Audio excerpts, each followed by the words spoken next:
Assalamualaikum warahmatullahi wabarakatuh. Halo semuanya, sahabat Elfa TV dimanapun Anda berada. Alhamdulillah kita kembali bersua di channel Elfa TV. Kali ini kita akan mendengarkan bersama khutbah yang menggetarkan jiwa, hati, dan doa di akhir khutbah yang bisa membuat hati kita semakin lembut, dan yang terpenting mudah-mudahan kita bisa mengambil faidah dari khutbah ini. Dan selanjutnya selamat mendengarkan dan terima kasih. Ibni Abdillah wa ala alihi wa sahbihi wa mawalah, la hawla wa la quwwata illa billah. Ashhadu an la ilaha illallah wa ashhadu anna Muhammadar Rasulullah. Faya ibadallah, usini wa iyyakum bitaqwallah. Qala Allah Ta'ala, a'udzu billahi minasy syaithanir rajim. Bismillahirrahmanirrahim.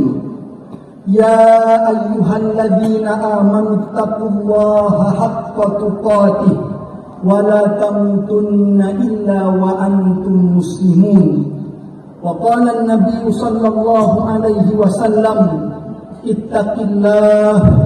ittaqillaha haitsuma kunta wa atbi'is sayyi'ata al-hasanata tamhuha wa khaliqin nas bi khuluqin hasanin. Amma ba'd. Saudaraku kaum muslimin, aidin aidat rahimakumullah, berlalu sudah bulan Ramadan dengan segala kemuliaannya. Ramadan dan Idul Fitri tahun ini adalah yang ketiga kalinya kita jalani masih dalam masa pandemi. Kita bersyukur kepada Allah karena suasana semakin membaik, pandemi semakin mereda. Walaupun mungkin pandemi yang dahsyat pada puncak-puncaknya di bulan Juni dan Juli tahun lalu itu telah merenggut banyak korban jiwa. Mungkin di sana ada keluarga kita, ada ayah dan ibu kita yang wafat, membuat kita tak bisa lagi berlebaran dengan mereka saat ini. Mungkin ada di sana suami atau istri kita yang meninggal, sehingga kita harus sendiri beridul fitri saat ini tanpa kehadiran mereka. Mungkin di sana ada saudara, anak-anak atau sahabat kita yang telah dipanggil oleh Allah, sehingga kita tak bisa lagi berkumpul dalam indahnya kebersamaan Idul Fitri dengan mereka semuanya. Kita memohon kepada Allah dengan untayan doa terbaik di pagi ini, agar mereka yang telah wafat Allah luaskan kuburnya, Allah karuniakan nikmat dan ridhanya, Allah terima segala amal ibadah dan ampuni segala khilaf dan salah mereka. Allahumma ighfir lahum warhamhum wa'afihim wa'fu anhum.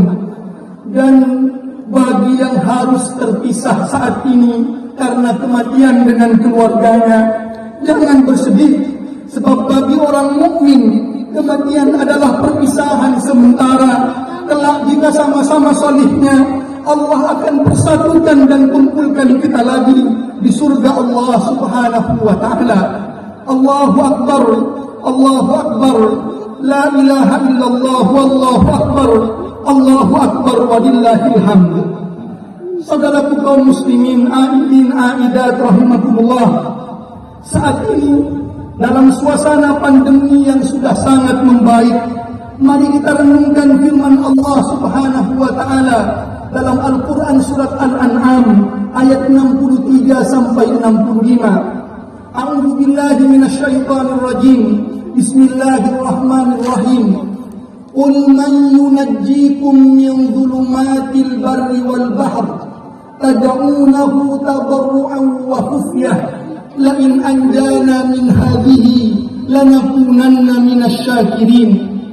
Katakanlah, siapa yang bisa menolongmu dari bencana di daratan dan di lautan, yang saat bencana itu terjadi engkau berdoa dengan penuh kerendah dirian, dengan penuh rasa takut, cemas dan harap bahwa jika engkau ditolong dari bencana itu, engkau akan menjadi hamba-hamba Allah yang pandai bersyukur. Qulillahu yunajjikum minha wa min kulli karbin thumma antum tusyrikun. Katakanlah, Allah yang telah menolongmu dari bencana itu dan dari semua bencana yang ada. Tetapi ternyata kalian banyak yang kembali menyekutukan Allah, kembali bermaksiat kepada Allah Subhanahu wa ta'ala. Mari kita renungkan ayat ini. Allah tolong kita keluar dari puncak masa pandemi yang dahsyat itu. Maka hari ini dengan penuh rasa syukur kita mendekat kepada Allah Subhanahu wa ta'ala.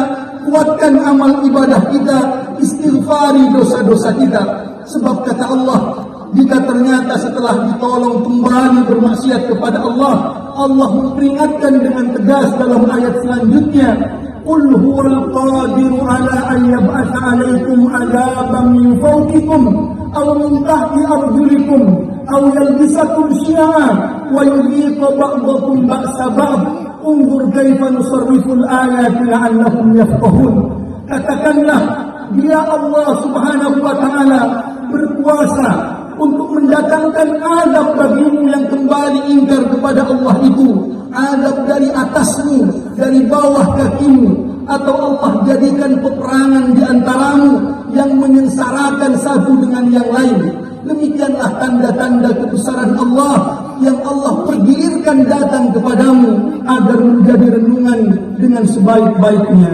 Mudah-mudahan kita bisa syukuri nikmat setelah masa pandemi yang puncak itu dengan terus mendekat kepada Allah Subhanahu wa ta'ala.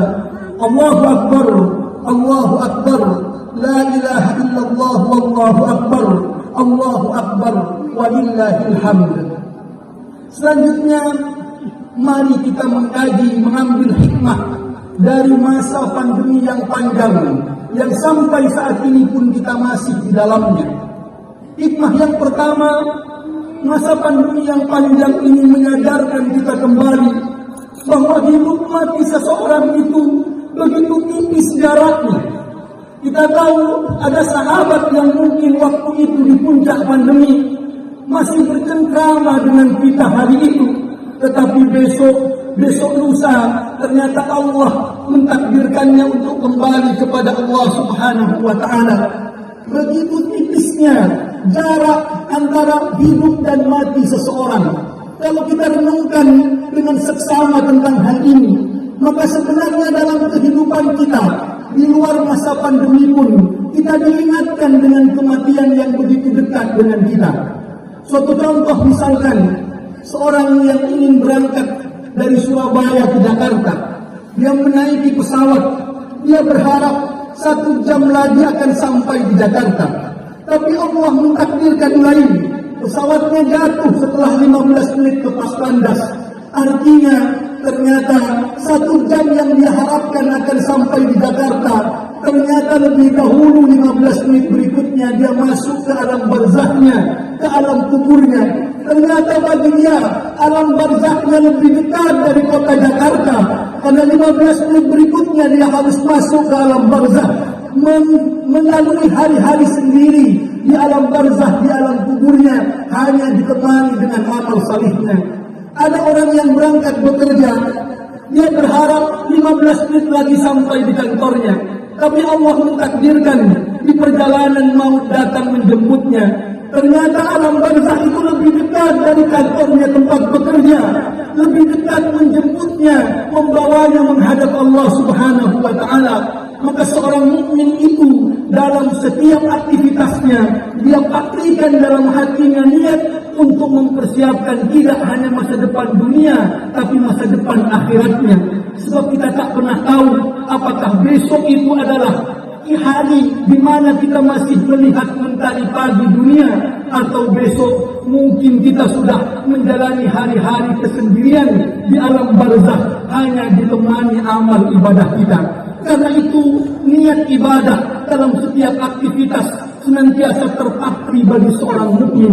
Dia berangkat bekerja misalkan, tidak hanya memikirkan masa depan duniawi, dia ingin mendapat keuntungan, tapi dia tahu ada masa depan yang lebih pasti akan dia hadapi, yaitu kematian. Maka dia jujur dalam berdagang, dia tidak menipu, dia tidak zalim, dia sedang mempersiapkan masa depan sesungguhnya yang bisa datang sewaktu-waktu kepadanya, bahkan lebih cepat daripada esok mentari pagi bersinar kalau Allah Subhanahu wa taala menghendakinya. Maka pandemi mengajarkan kepada kita betapa tipis antara jarak hidup dan mati seseorang. Dalam Islam kita diingatkan bahwa sebenarnya dunia ini hakikatnya adalah sekedar perjalanan, bukan tujuan. Bahkan kalau kita mengkaji lebih jauh, ternyata dunia ini bukan sekedar perjalanan, tapi dia adalah bagian kecil dari perjalanan. Mari kita kaji firman Allah dalam surat Al-Baqarah ayat 28. A'udzu billahi minasyaitonir rajim. Bismillahirrahmanirrahim. Kaifa takfuruna billah wa kuntum amwatan fa ahyaakum thumma yumitukum thumma yuhyikum thumma ilaihi turja'un. Bagaimana kalian bisa ingkar kepada Allah padahal dulunya kalian mati, yaitu sebelum kita diciptakan atau sesudah kita dicipta di alam rahim ibu kita belum ditiupkan ruh kepada kita. Kata Allah, dulu kalian mati, thumma yuhyikum, kemudian dihidupkanlah kalian oleh Allah, ditiupkanlah ruh kepada kita, dilahirkanlah kita di dunia ini sampai dengan hari ini kita bersama di sini. Thumma yumitukum, kemudian kalian akan dimatikan lagi oleh Allah, kita masuk ketika ajal menjemput ke alam kubur kita masing-masing. Thumma yuhyikum, kemudian kalian akan dihidupkan lagi oleh Allah, digiring kepada mahsyar, mempertanggungjawabkan semua amalan. Thumma ilaihi turja'un, kemudian kalian dikembalikan kepada Allah, apakah kalian akan diputuskan masuk surga atau nerakanya. Lihatlah perjalanan utuh dari kehidupan manusia, dari mulai alam rahim, alam dunia, alam kubur, alam akhirat, surga atau neraka. Kalau begitu, ternyata kita saat ini berada di dunia bukan perjalanan yang utuh, tapi hanya bagian kecil dari sebuah perjalanan panjang kehidupan anak manusia. Kita, kata Nabi Muhammad SAW, diibaratkan dalam hadis riwayat Imam Tirmidzi, mali walid dunya illa karaqibin istadalla tahta syajaratin thumma raha fatarakaha. Apalah aku dalam kehidupan di dunia ini, kata Nabi, kecuali hanya seperti orang yang berkendara dalam sebuah perjalanan, kemudian aku bernaung sejenak di bawah pohon, setelah itu aku akan beranjak pergi meninggalkan pohon itu. Dunia bukan perjalanan dari satu tempat ke tempat lain, bukan sekedar itu, tetapi dunia hanya sekedar istirahat di tengah-tengah perjalanan itu. Kalau ada perjalanan dari kota A ke kota B, dunia ini bukan perjalanan dari kota A ke kota B, tapi istirahat sejenak di tengah-tengah perjalanan, dari terik panas matahari, bernaung sejenak di bawah pohon. Itulah dunia yang sebentar, kata Nabi Muhammad SAW. Maka hendaknya seseorang betul-betul menyiapkan dirinya dengan sebaik-baiknya, karena kehidupan yang sebentar ini menentukan apakah sukses tidaknya dia dalam kehidupan yang abadi nanti di surga Allah Subhanahu wa taala. Dan Allah Subhanahu wa taala menyampaikan bahwa selain kehidupan dunia ini sebentar saja, dia sebenarnya adalah ujian amal kebaikan bagi kita semua. Allah berfirman dalam surat Al-Mulk, A'udzu billahi minasyaitonir rajim. Bismillahirrahmanirrahim. Alladzi khalaqal mauta wal hayata liyabluwakum ayyukum ahsanu amala. Dialah Allah yang menciptakan hidup dan mati untuk menguji kalian, siapa di antara kalian yang terbaik amalnya. Jadi kita saat ini sedang berada di ujian besar yang diselenggarakan oleh Allah Subhanahu wa taala untuk menguji apakah kita bisa mengisi hidup ini dengan amal-amal kebaikan atau tidak. Mari kita ambil contoh bersama. Di dunia ini kita sudah sering menempuh ujian atau tes yang ada. Ada ujian pendidikan, ada ujian untuk masuk ke pekerjaan tertentu. Dan kita tahu bahwa ujian di dunia itu, jika gagal, masih ada alternatif pilihannya. Jika seseorang gagal dalam ujian pendidikan, maka ada alternatif ujian susulan, ujian perbaikan, ujian remedi. Begitu pula jika dia gagal untuk tes masuk kepada suatu pekerjaan, ada alternatif pilihan. Mungkin dia bisa mengikuti tes di bidang pekerjaan lainnya, atau mengulang di tahun depan, atau membuka wirausaha. Tapi kita pun paham bahwa walaupun ujian dunia itu ada alternatif pilihannya, kita akan bersungguh-sungguh untuk mengerjakan soalnya, untuk menempuh ujian itu. Kenapa? Karena itu untuk masa depan kita. Mari kita renungkan, ada satu ujian besar yang tidak ada alternatif pilihannya, tidak ada ujian susulannya, tidak ada ujian perbaikannya. Dia hanya Allah berikan sekali saja kita hidup di dunia ini. Allah akan lihat amal perbuatan kita. Setelah itu kita mati dan akan mempertanggungjawabkan semua amalan kita kepada Allah Subhanahu wa ta'ala. Ini ujian besar yang tak ada ujian perbaikan dan susulannya. Karena itu Allah mengisahkan tentang orang-orang yang banyak berbuat dosa. Telah ketika digiring menghadap Allah di padang mahsyar, Allah berfirman dalam surat As-Sajdah ayat yang ke-12. A'udzu billahi minasyaitonir rajim. Bismillahirrahmanirrahim. Walau tara idil mujrimuna nakisu ru'usihim 'inda rabbihim. Rabbana absarna wa sami'na farji'na na'mal salihan inna muqinun. Dan kata Allah, alangkah ngerinya jika kamu melihat orang-orang yang banyak berbuat dosa ketika di dunia itu. Dia tertunduk lesu, lemah, ketakutan ketika digiring menghadap Allah Subhanahu wa ta'ala. Dia pun berkata, ya Allah, kami sekarang betul-betul melihat dan mendengar. Ternyata ada hari pertanggungjawaban amal itu. Ya Allah, kembalikan kami sekali lagi ke dunia. Ya Allah, berikan kami ujian susulan itu. Berikan kami ujian perbaikan itu, ya Allah. Kami akan sungguh-sungguh dalam amal kebaikan. Kami akan meninggalkan setiap dosa dan kemaksiatan. Tapi kata Allah, telah selesai ujian dunia itu.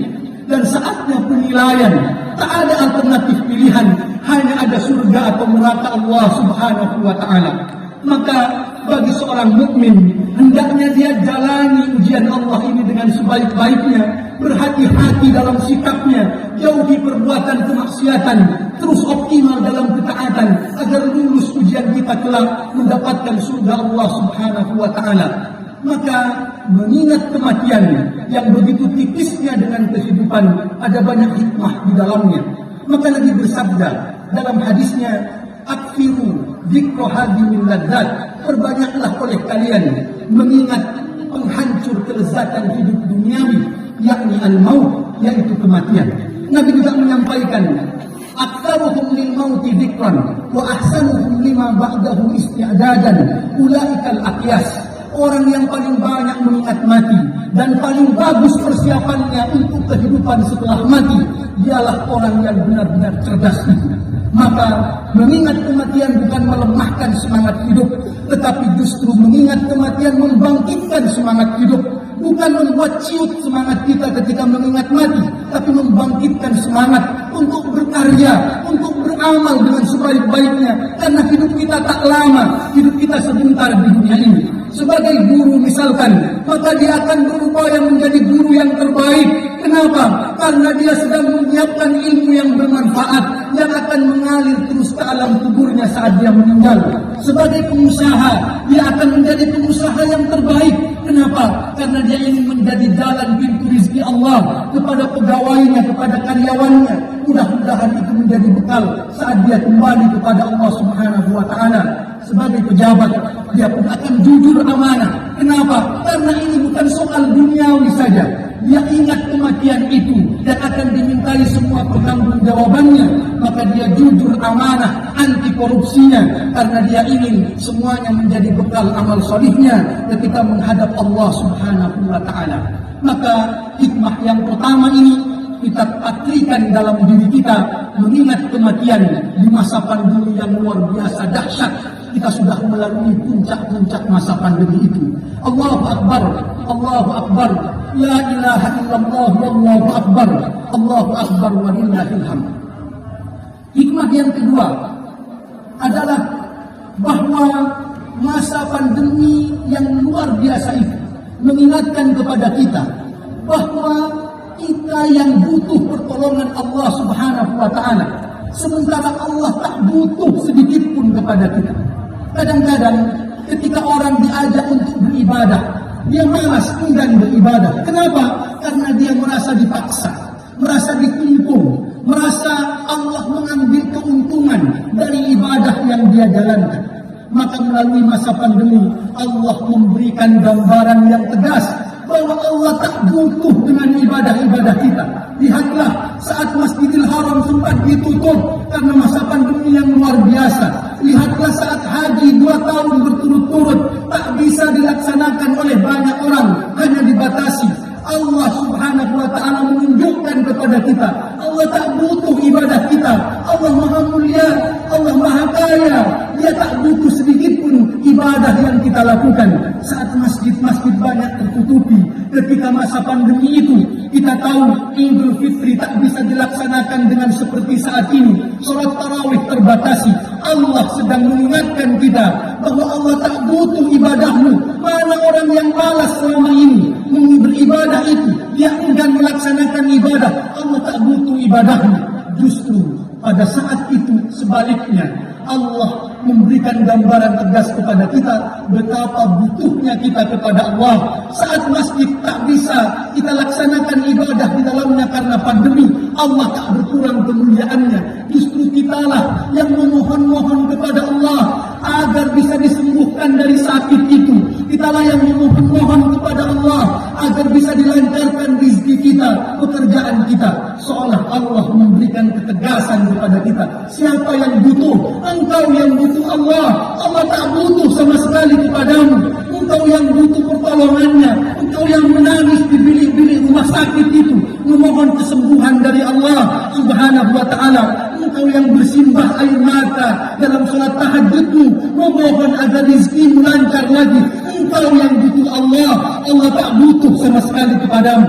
Maka setiap muslim ketika memahami akan kebutuhannya kepada Allah, tak ada rasa berat dalam beribadahnya. Sebab dia yang butuh Allah, Allah tak butuh kepadanya. Maka saat dia bekerja, azan zuhur berkumandang, azan asar berkumandang, dia penuhi panggilan Allah. Karena dia yang butuh Allah. Dia tersungguh dalam rukuk sujudnya, ya Allah, berikan keselamatan pada kami, berikan kesembuhan pada kami, berikan rezeki yang halal pada kami. Saat malam mungkin mengantuk matanya, tapi dia bangun, dia segarkan dengan air wudhu, dia tersungkur dalam rukuk sujud salat tahajudnya, karena dia yang butuh Allah. Ya Allah, lindungi anak-anak kami, berikan rezeki yang halal kepada kami. Itulah yang butuh Allah. Allah tak butuh sedikit pun dari hamba-hambanya. Pandemi mengajarkan hikmah ini untuk kita renungi dan resapi bersama-sama. Allahu Akbar, Allahu Akbar, la ilaha illallah, Allahu Akbar, Allahu Akbar walillahil hamd. Yang terakhir, hikmah yang bisa kita ambil dari masa pandemi ini adalah hendaknya setiap orang membuang jauh-jauh kesombongannya yang ada pada dirinya, baik kesombongan kepada Tuhannya atau kesombongan kepada sesamanya. Lihat pada masa pandemi puncak-puncaknya beberapa waktu yang lalu, setiap orang tak mampu menolak datangnya pandemi dahsyat ini. Negara yang besar, porak-poranda, tatanan ekonomi pengusaha yang tangguh, ambruk ekonominya, tutup gulung tikar perusahaannya. Tak ada yang bisa dibanggakan oleh manusia, karena manusia kecil di hadapan Allah Subhanahu wa Ta'ala. Mana mobil megahnya itu, mobil mewahnya itu, mana rumah megahnya itu, tak bisa menolongnya dari kekuasaan Allah Subhanahu wa Ta'ala. Saat tubuhnya Allah masukkan virus yang kecil itu, maka dia pun tak berdaya. Tak ada semua kuasanya, tak ada semua hartanya bisa menolong, tak ada semua karib kerabatnya. Dia berjuang untuk kesehatannya sendiri dan memohon kepada Allah agar disembuhkan dan diselamatkan dari penyakit itu. Dan kita pun sangat butuh kepada sesama. Lihat, saat sakit di masa pandemi, kita butuh bantuan tenaga medis, kita butuh bantuan orang lain. Bahkan saat meninggal pun, orang lainlah yang membantu kita bersama-sama untuk merawat jenazah kita dengan sebaik-baiknya. Maka buang jauh-jauh kesombongan itu. Pandemi yang lama ini mengingatkan menyelamatkan kita. Tak ada yang bisa kau sombongkan dalam hidup ini. Negara sebesar apapun kacau balau, hanya karena virus kecil yang Allah hadirkan, maka tersungkurlah, rendahkan hatimu di hadapan Allah, rendahkan hatimu di hadapan manusia. Mudah-mudahan pandemi yang panjang ini banyak hikmah yang bisa kita ambil, dan Ramadan yang baru saja kita lalui bersama betul-betul menjadikan kita pribadi yang lebih bertakwa kepada Allah Subhanahu wa taala. Akhirnya marilah kita berdoa kepada Allah Subhanahu wa taala. Mudah-mudahan Allah mengijabah setiap doa yang kita panjatkan kepadanya. A'udzubillahi minasyaitonir rajim. Bismillahirrahmanirrahim. Alhamdulillahi rabbil alamin. Allahumma salli wa sallim wa barik ala nabiyyina Muhammadin wa ala alihi wa ashabihi ajma'in. Walhamdulillahi rabbil alamin. Ya Allah, kami bersimpuh di hadapan kebesaran-Mu pagi ini, memohon ampun atas segala dosa. Kami bermunajat, semoga Engkau kabulkan doa-doa yang kami panjatkan ini. Ya Allah, Ramadan yang baru saja kami lalui adalah bulan yang Engkau hadirkan dengan segala keberkahan dan maghfirah-Mu untuk kami. Ampuni kami ya Allah atas segala kekurangan kami dalam mengisi bulan Ramadan ini. Tak jarang kami terjebak hanya mengisi Ramadan sebatas debat gempita hirup pikuk dunianya saja. Kami hanya disibukkan dengan bermacam hidangan makanan, padahal Engkau ingin agar kami justru lebih mementingkan asupan jiwa dengan mengoptimalkan ibadah selama Ramadan. Seringkali kami hanya dilalaikan dengan sibuk berbelanja berbagai busana dan pakaian, padahal Engkau ingin agar ketakwaanlah yang menjadi busana kami, ketawaduan yang menjadi pakaian kami, bukan justru kesombongan dengan segala gemerlap pakaian dan aksesoris duniawi. Ya Allah, jadikanlah wabah pandemi yang masih melanda ini menjadi hikmah agar kami bisa mensyukuri keadaan yang semakin membaik ini, menjadi hamba yang lebih taat kepadamu, meninggalkan kemaksiatan dalam hidup kami. Ya Allah, dalam kelemahan dan kefakiran kami bersimpuh memohon padamu dengan penuh kerendahan hati, agar Engkau angkat wabah penyakit ini secara sempurna dan seluruhnya. Sembuhkan setiap yang sakit ya Allah, anugerahkan keselamatan dan perlindungan untuk kami. Ya Allah, kami tahu bahwa bisa jadi Ramadan yang baru saja berlalu ini adalah Ramadan terakhir dalam hidup kami, karena kematian bisa datang kapanpun sesuai ketentuanmu. Ampuni kami ya Allah, karena masih banyak menyia-nyiakan kemuliaan Ramadan. Puasa kami seringkali hanya tinggal lapar dan haus karena tak meninggalkan perbuatan dosa. Salat tarawih kami masih sering tak khusyuk. Tadarus Al-Quran kami tidak jarang tanpa penghayatan. Sedekah kami ya Allah masih banyak perhitungan, padahal saat berbelanja kami tak ragu untuk mengeluarkan uang sebanyak-banyaknya. Ya Allah, pagi ini panas terik matahari bersama-sama kami rasakan, membuat keringat kami bercucuran. Kami membayangkan inilah gambaran kecil dari apa yang akan kami alami kelak di padang mahsyar saat kami dikumpulkan bersama seluruh manusia. Ketika itu panas terik matahari jauh lebih panas lagi ya Allah, karena jaraknya semakin didekatkan kepada kami. Ya Allah, jadikan saat itu kami termasuk golongan yang mendapat perlindungan-Mu, bukan yang tenggelam dalam kubangan keringat kami yang bercucuran. Ya Allah, Engkau tahu bahwa kami ini banyak dosa. Engkau yang memberi kami fisik ini, namun kami terkadang lebih sibuk mengerjakannya, menggunakannya untuk mengejar duniawi semata. Seakan badan ini tak pernah lelah untuk mengejar kekayaan dunia, namun begitu payah saat digunakan untuk sholat dan beribadah. Kami seringkali melupakan saat sibuknya pekerjaan ya Allah. Bahkan dalam sholat-sholat kami sekalipun, kami sering tak ingat padamu ya Allah, karena tak khusyuk. Ya Allah, seringkali berdiri sebentar saja untuk sholat kami merasa berat, padahal kami tahu kelak di padang mahsyar kami akan berdiri lebih lama lagi untuk mempertanggungjawabkan amalan kami, dan sholat menjadi salah satu penolong utama kami saat itu. Ampuni kami ya Allah. Ya Allah, seringkali kami mengagungkan dunia, padahal kami tahu dunia akan kami tinggalkan dan kematian pasti datang. Ya Allah, jika ajal kami menjemput wafatkan kami dalam keadaan husnul khatimah. Ya Allah, kami membayangkan saat kematian itu datang, selesailah semua amalan, dibungkuslah kami dengan kain kafan, disumbat hidung kami dengan kapas, begitu pula mata dan telinga kami. Jasad kami diam, tak bergerak.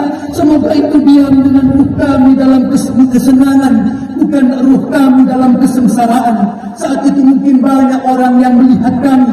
Mudah-mudahan mereka terkenang dengan kebaikan kami yang sudah mati, bukan terkenang dengan keburukan kami. Ya Allah, ampuni kami karena belum mampu membawa kesejukan di tengah keluarga dan lingkungan kami. Sebagai suami, kami masih sering marah kepada istri dan menyakiti hatinya, padahal istri sudah setia menemani dalam kurang dan lebihnya kami. Sebagai istri, kami masih sering menuntut, ya Allah, kurang syukur kami kepada suami, padahal suami sudah bercucur keringat dalam kesungguhan mencari nafkah yang halal bagi kami. Ya Allah, sebagai anak, kami belum bisa berbakti dengan baik kepada orang tua kami, padahal kami tahu keridhaan-Mu ada pada keridhaan mereka, kemurkaan-Mu ada pada kemurkaan mereka. Maafkan jika kami selama ini khilaf, kalimat-kalimat menyakiti hati orang tua dan menyinggung perasaannya. Ya Allah, kami tahu bahwa orang tua butuhkan dari kami adalah tentang kasih sayang dan cinta, bukan materi dan harta. Maafkan kami jika orang tua kami sakit, kami tidak menjenguknya dengan alasan sibuk. Jika mereka butuh, kami tak di sampingnya. Jika mereka merindukan kami, kami tak datang menyapanya. Ya Allah, ya Rabb, ampuni kami, ya Allah. Muliakan kedua orang tua kami. Ya Allah, di antara kami saat ini ada yang mungkin tidak bisa lagi berkumpul bersama keluarga di Idul Fitri ini, karena ada di antara keluarga kami yang telah dipanggil oleh. Tak bisa kami mencium tangan orang tua kami yang telah meninggal. Kami mohon padamu, ya Allah, luaskan kubur orang tua kami, anugerahkan kepada orang tua dan keluarga kami yang telah wafat nikmat kubur, ya Allah. Ada juga di antara kami yang terpisah jarak dengan keluarga karena mereka sedang di perantauan di Malaysia atau tempat-tempat lainnya. Kami rindu, ya Allah, tak bisa kami memeluk suami kami, istri kami, orang tua kami, anak-anak kami secara langsung. Mudah-mudahan di suatu waktu yang lebih baik kami bisa berkumpul lagi dengan keluarga kami, ya Allah, di dunia dan nanti di surga-Mu. Ya Allah, hari ini dengan pertolongan-Mu kami bertekad untuk membawa semangat Ramadan menjadi lebih baik diri kami, lebih bertakwa dari hari ke hari. Pandemi menjadi hikmah luar biasa untuk kami semakin dekat kepadamu. Ya Allah, wafatkan kami kapanpun Engkau takdirkan dalam husnul khatimah. Ya Allah, Allahumma ighfir lil muslimina wal muslimat wal mu'minina wal mu'minat al ahya'i minhum wal amwat. Rabbana atina fid dunya hasanah wa fil akhirati hasanah wa qina adzabannar. Subhana rabbika rabbil izzati amma yasifun wa salamun alal mursalin walhamdulillahi rabbil alamin. Amin amin ya rabbal alamin. Akhirul kalam wa billahi taufiq wal hidayah. Assalamualaikum warahmatullahi wabarakatuh.